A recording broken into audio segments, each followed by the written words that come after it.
Thank you for coming to my channel, Prison POV. Shout out to the members of the channel. Shout out to the Point of View crew and Trip on This. I'm going to ask something from you guys that I have never asked before. In the whole 5 years of me having this channel, I have never uttered this phrase. But I'm going to ask, can you please subscribe? Hit the subscribe button. If you're not already subscribed, can you please go in there and subscribe? It would mean a lot to me. I'll even give you a minute so you're not missing out on none of the story. I'm chuckers. I'm chuckers. Mama girls, chuckers. Okay, everyone good? Okay, we got that situated and set. Hey, thank you very much. I sincerely appreciate it. Now, trip out on this.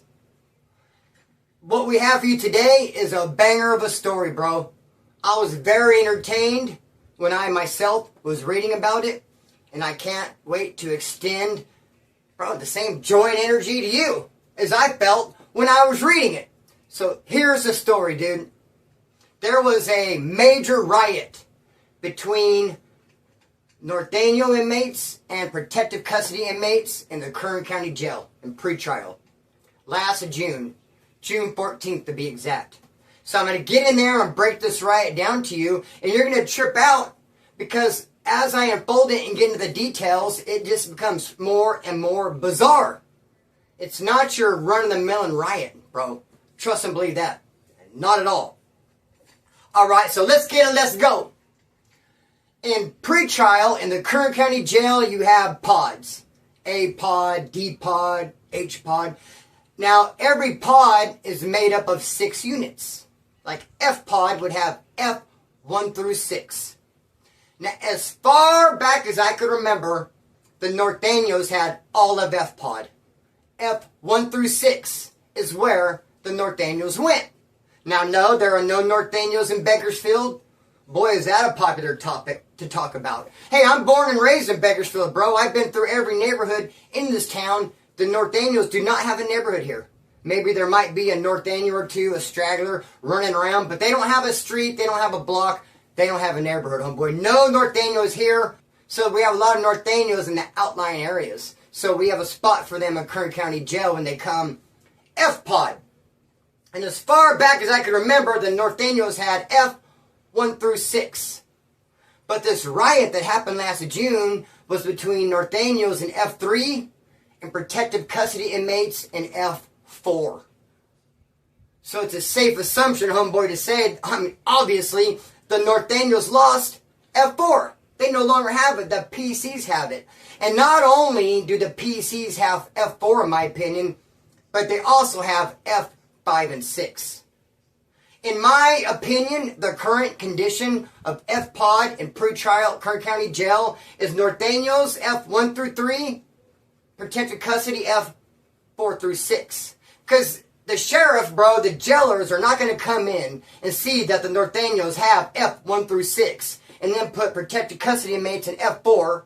So that makes Nortenos have F1 through 3 and then 5 and 6. No, bro, if they're going to bring those PCs in, they're going to give them a big chunk of real estate. They're going to give them a lot of property. And they did, bro. They gave them F4, 5, and 6. So now with that being said, bro, you're having Nortenos in F3 and protective custody inmates in F4. And there are 2 doors that access, those pods can access each other, if I'm wording it properly. There are 2 doors, bro, that you can go through those doors and either go from F3 to F4 or F4 to F3. The first door would be on the top tier. And it's a regular run-of-the-mill door. It looks like a front door or a bedroom door. It looks like a door like this. Same size and shape, standard door, but it's made of metal. A big, heavy door. Up on the top tier. Cops go in and out of it during count. They'll do count on the bottom tier, then they'll come up, do count on the top tier. They go through that door. Then on the bottom tier, you have 2 big double doors known as the fire doors. And these doors are big enough to facilitate when the cops bring laundry in, when they bring store in, when they bring food. All the things I just mentioned, laundry, store, and food, are brought in on big rolling carts. And so they're able to go through those big double fire doors when they bring in the carts of laundry, store, and food, homeboy. And so now you have those fire doors where you can easily access F3 to F4, F4 to F3, and then big door up on top, homeboy. So now that we have established the fact that there's doors that join F3 and F4 together, bro, I'm telling you right now, I bet dollars of donuts that the Nortenos have individuals staring at those doors like fat kid, like a fat kid would look at cake, homeboy. Guaranteed. As a security measure, Nortenos have people staring at that top door on the top tier and the fire doors down the bottom tier. They have people staring at them, watching them. It's their job. I guarantee that the Norteño leadership in F3 took some of their homeboys and said, hey, you guys watch that top tier door on this day in these hours. And you guys watch the fire doors on these days and these hours. It was a detail, it was a task that was assigned to people, I'm certain of it, to watch those doors. Because they don't want to get caught slipping, bro. It could be, as a matter of security, they need to be watching the doors. For A, to protect themselves if the PCs can run through, and B, to go run in and get the PCs if by chance the doors happen to ever crack. They're waiting for them to crack so they can run in and get the PCs, homeboy. They're also waiting for them to crack in case they run in and they can defend themselves, not get caught slipping. So the doors are a big thing. I guarantee Norteños are obsessing over them, watching them, homeboy, and just staring at them all day long, hoping they crack, wanting and waiting for them to crack. But the thing is, they never crack, bro. They never open up, bro. The only time those doors ever open up is when the cops are going through them, bringing stuff or doing count. And when those doors are open, all the convicts and all the inmates are in their cells. They're not on the day room when those doors are open. Nevertheless, the convicts, Norteños, homeboy, and I imagine some Woods too, are going to be watching those doors every time they're out in the day room, hoping they crack, but they never do. But wouldn't you know it, bro? There's an exception to every rule. Wouldn't you know it? That one day the door actually cracks. What? A cop made a mistake. I mean, the doors are controlled by the tower. You have a tower cop up there. He can see every unit. The cop can see F1 through 6 from his perch up there in the tower. He controls all the door. And he made a mistake, or did he? He pushed a button, homie, and click! The doors became unlocked. Now, when you push that button and the doors are unlocked, the only way to lock them again is to open them and shut them. It's not like you hit the unlock button, click, and they unlock. Then you take your finger off the button and they click, relock. No. Once you unlock them, click, you got to open them and shut them for them to be locked. So one day, June 14th to be exact, a cop up in the tower hit a button, click, and the fire door between F3 and F4 became unlocked. And so I don't know how this happened, bro. I really don't. I sat and thought about it. I can't imagine how this would even take place. But when it became unlocked and those Norteños knew the door was unlocked, 2 of them ran through it.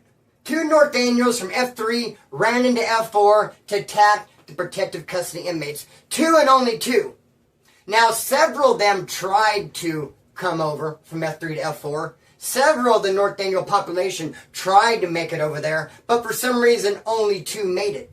So 2 made it over, and then door shuts behind them. Boom, click, they're locked in. Now, 2 Norteños from F3 are locked into F4 with a bunch of protective custody inmates. And those 2 Norteños are getting busy. They're handling business. They're doing what they came to do. They're doing what they're supposed to be doing. They have filetos, and they're sticking and getting busy. Now, later reports, bro, came out, the protected custody inmates said that when those Norteños came from F3 to F4, they had shanks tied to their hands. I disagree. I do not think Norteños had shanks tied to their hands. The only way, or the only reason you're going to tie a knife to your hand is right before battle. When you know you're going into battle, you tie them on and you go. They had no idea the door was going to click, crick. They had no idea the door, why did I say clack? Wasn't the physics? They had no idea the door was going to unlock, bro, that day. They had no idea. So they're not ready to the degree that they have knives tied to their hands. You don't sit in the day room with knives tied to your hands. I mean, the cops would see it. Like I say, you do that before battle. They had no idea they were going into battle. Just by chance, the door clicked and they went through it. They had filetos on them, though. They were armed. They were in their waistband, but not tied to their hands. So anyway, they go from F3 to F4. 2 of them do. They start attacking the PCs. They're sticking them, and they're doing okay for a while. But I mean, bro, they're taking on a whole housing unit. 2 dudes against 40. There's 40 dudes in there. 20 cells, 2 dudes per cell. Hey homeboy, 2 Nortenos from F3 against 40 protective custody inmates in F4. Now, they were doing okay at first when they first went over there. You have a lot of guys in their cells, on the phone, shower, playing cards. Not a lot of people are aware of the fact or seeing the 2 Nortenos come in. I mean, I'm sure it was pretty obvious. I'm sure it was loud. But still, you'd be surprised, bro, if you're not really paying attention, what could happen right under your nose. So the 2 Nortenos come in. They're doing okay for a while. But then, once the protected custody inmates in F4 do realize, uh-oh, we have some intruders, dude, they all come together and they rush those dudes and they mollywop them. They end up grabbing those 2 Nortenos and backing them up and pushing them all the way against the fire door. Have them pushed up against that fire door, but it's closed and it's locked.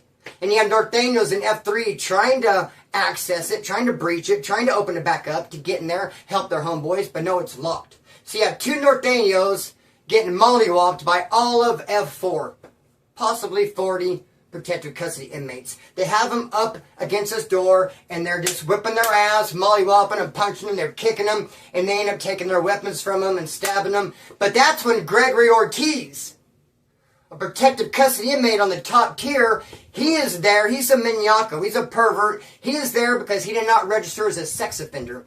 And now he did an interview. He's the guy in the thumbnail that you see promoting this video, the thumbnail homeboy. He's the guy on there, and you can tell that he has some tattoos. You can tell probably at one point in his life he was a gangbanger, an active dude. Then he turned to a pervert, did some weird shit, got caught, bad paperwork. Now he's in jail for not registering as a sex offender. Well, he's up in his cell in the top tier, and he hears all kinds of commotion. He comes out of his cell and he looks down and he sees most of his cellmates that are in F4 with him mollywopping, beating up 2 dudes that he recognizes instantly as foreigners. I mean, foreign to F4. You don't recognize them. He puts 2 and 2 together rather quickly, like, whoa, this must be a couple of Nortenos that breached the door, came in. All of my cellmates are attacking him. So Gregory Ortiz runs down the stairs and starts attacking them as well. And he ends up with a filetto, bro. He ends up with a shank that I think that he took from the Nortenos. I think those 2 Nortenos that came out with their pieces, you know what, maybe they should have had them tied to their hands, because I think they got them taken away from them. So Gregory Ortiz is first starts punching Nortenos along with the other 40 of his cellmates, but then he comes up on a shank and he stabs one of them 10 times, it says. 10 times. So now, finally, both of the Nortenos fall down. They're under so much pressure. They've taken so much attack. They've been stabbed, punched, and kicked and pushed. Finally, they can't take it. They fall to the ground. Now they're getting kicked. Now what you have is you have the cops who will not enter the pod. They're at the unit door with the food access port, the tray slot, folded down, which is in the front unit door. Actually, all cells have a food access port, a tray slot. But that door that you use to access the unit in general has a food access port. The cops will not come in there and try to break up this fight physically. No, they have the food access port down and they're trying to shoot in pepper balls. But their gun is malfunctioning on them. They're also giving verbal commands. Hey, stop, stop fighting, stop, break it up, lock it down, prone out. They're not listening, they're fighting. Then the 2 Nortenos that are on the ground getting mollywopped, dude, they must get like a last burst of adrenaline. They must do something, homeboy. It's, you know what? If their life is at stake, they got it together and they jumped up, bro. They were able to jump up from a laying position, which is harder than it sounds. So they jump back up, these 2 Nortenos, and they run over to that unit door where the cops have the food access port closed down and they're trying to shoot pepper balls. So Nortenos run over there. And over there is a mop. In a mop bucket. I imagine, bro, what happens? The cops put a mop in a mop bucket there. And you know what? The inmates go ahead and mop it up. And then when they're done, they put the mop in the mop bucket back in front of the door for the cops to take out. So I imagine the inmates just got done mopping the pod. Here's this mop, ready to go back out. One of the Nortenos grabs it, bro. And he throws it at that Gregory Ortiz. Because once the 2 Nortenos had fallen down, they jump back up. They run over to the unit door. They're huddled together. That Gregory Ortiz, the maniaco who didn't register as a sex offender, who lives up on the top tier, he came down and started engaging. Then got a knife and stuck him. The Nortenos go to the door. He chases after him. Gregory Ortiz does. He continues to try to instigate more violence against these guys. So what they did is they threw the mop at him. I would not have thrown the mop. I would have kept the mop in my hand. I would have used it to keep Gregory Ortiz and whoever else out at bay. I would use it. I would have been hitting them with it. But one of the Nortenos throws the mop at Gregory Ortiz. When the cop sees that, he shoots a taser at the Norteno who threw the mop. The Norteno falls down. He got tased. Gregory Ortiz catches the mop, goes up to the second Norteno who's still standing because he didn't get shot with a taser, and starts beating him over the head until he actually falls down. The whole time the cops are telling him to stop, bro. They're trying to tase Gregory Ortiz. They can't do it. Finally, what ends up happening is the Nortenos in F3 realize, wait a minute. If the tower cop made a mistake, which he did, unlock the doors, hit the unlock, the two fire doors click, opened. Some of our homeboys, they run out. Those two homeboys, they're there. We couldn't make it because it got... The top tier door is probably open, unlocked. Let's go check it. They finally, had like a... it dawned on them, I guess. They finally realized, wait a minute, if this door was unlocked, then that door is unlocked too. So all of F3, all these Nortenos go running up to the top tier, go running over to that door, it's at the top tier, and open, sure enough, it's unlocked. And all these Nortenos start spilling in to F4 to rush all the... F4 to rush all the protective custody inmates, bro. Now they got their two homeboys laying down at the unit door, and Greg Ortiz still trying to attack them, hit them with the mop. But most of the PC inmates, when they see all of the Nortenos inmates from F3 running in there, because they breached that top door, all the protective custody inmates ran in their cells and locked it down, including Gregory Ortiz. He dropped that mop, said, "This is like this, dog." Hey, those PCs didn't mind the odds when it was 40 against 2. They stuck around for that. They fought and they kicked and they stabbed and they did all kinds of crazy shit when it was a whole housing unit against 2. But when you have the other Nortenos figure out that that top door is open from F3 and start running in, bro, the PCs didn't want none of that. That sounds like a fair fight. They went and locked it down. Eventually the cops come in, they get control, they take those two Nortenos, they take them out and give them medical attention, and they lock everybody down. But what ends up happening is Gregory Ortiz and two other protective custody inmates get attempted murder charges placed on them. What? Not the Nortenos that instigated the fight, that started the fight, that actually came into the restricted area, left their housing unit F3 and came into F4 with knives. Not those two Nortenos, and they came in. No, not them. The people in F4, the protective custody inmates that got rushed. 3 of them who fought back got attempted murder charges on them. And they're like, wait a minute. How is this fair? We're the ones that got attacked. We didn't breach the door and go and attack them. They came and attacked us. We were actually in our housing unit minding our own business. I was drinking a cup of coffee, writing a letter to the old lady. Next thing I know, there's 2 Nortenos who live in F3 in my housing unit, F4, with knives, attacking us. So why am I facing attempted murder charges? I was just standing my ground. I was just defending myself. But then the district attorney is like, no! Because long after the threat was neutralized, when the 2 Nortenos were laying on the ground, you kept hitting and kicking them. Then when they jumped up, gathered some strength, and they actually got some adrenaline and jumped up and ran to that front unit door, you pursued after them. You got a mop. They threw a mop at you, sure. You know, they should have done that perhaps, the district attorney says. But you caught that mop and continued to hit them over the head when they were already proned out and laid on the ground and done.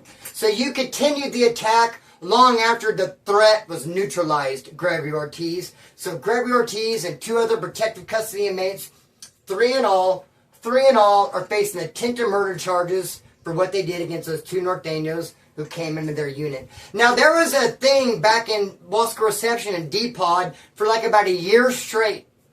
I'd say like from 2000, all of 2009 into 2010, around that area, the doors on D-Yard, Wasco Reception, broke. Something happened to the doors. They were real easy to breach and access, dude. And all the time, the Bulldogs were trying to get into the woods doors. They didn't do it to the Southerners that often. The Bulldogs constantly did to the woods. And the woods, we'd get our run back and do to them as well. But what you do is you take a towel, because the door handles are shaped like this, like a half a C. And you put a towel through the door handle and you get 2 guys. One guy has this side, another guy has this side. Takes 2 dudes yanking on that towel, the door will open. each and every time because it was broken. So it took them a year to fix it, bro. So for like a year, we really had to be on point, had to be on deck because we didn't know when a bulldog was going to come over, throw a towel in our handle and open the door and rush in with a knife or razor blade and start trying to cut and stick. Now, the bulldogs never rushed into my cell, but I've seen with my own eyes them rush into some of my homeboy cells, other wood cells. I myself rushed into a bulldog cell. That's a whole nother story. We did to them, they did to us. But dude, I'd be mad as a mother fizzucker if I was minding my business, sitting in my cell.